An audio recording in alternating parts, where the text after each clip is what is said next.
Lalela, mina ngifunde ungamthembi umuntu. Zithembe wena. Come first kuwe. Zifundisa ukuzithemba kungenanto. Zifundisa ukuzithemba wena kuza wena qala. Mamela ke, kuthiwa one day inyoka nemfene zazifuna ukuwela indlela. Ungamthembi umuntu.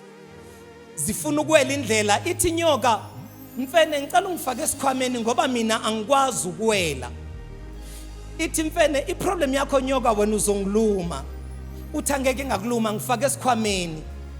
Uthi wena nyoka uzongiluma ngiyakwazi. Uthi angeke ngicela ungijampisa indlela, imoto zongichayisa ungifake esikhwameni.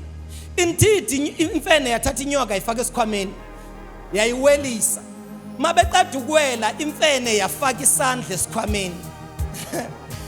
Imfene yenza lento ejwayele ukwenza the best. Yayiluma. Ithi mfene ngikutshelile nyoka ngathi uzongiluma wena. Uthi nyoka mfene bengingafuni ukukuluma but iproblem yakho ukubetraya it is in my nature. Ukujikela abantu abangisizile it is in my nature. Ungathembeki it is in my nature. Kunabantu esabasiza saphuma all out for bona namhlanje baphethe iflag yobathina sizizitha zabo.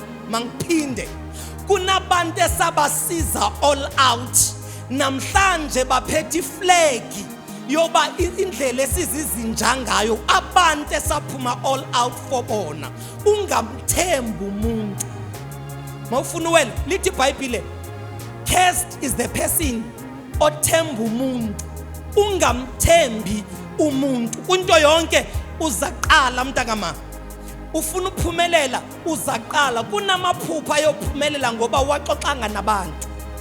Kunezinto yozachieve empilweni ngoba uzixoxanga nabantu.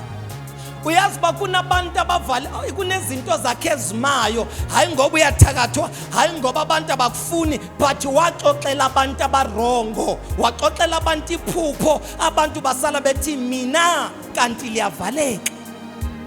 If ufuna uphumela kunezinye izinto ezifuna uhlale wedwa ubheke phezulu ebhedini uthi lena come what may I'm gonna achieve it. Ungamthembi umuntu.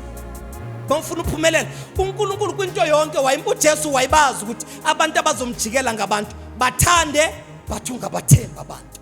Sanibonani.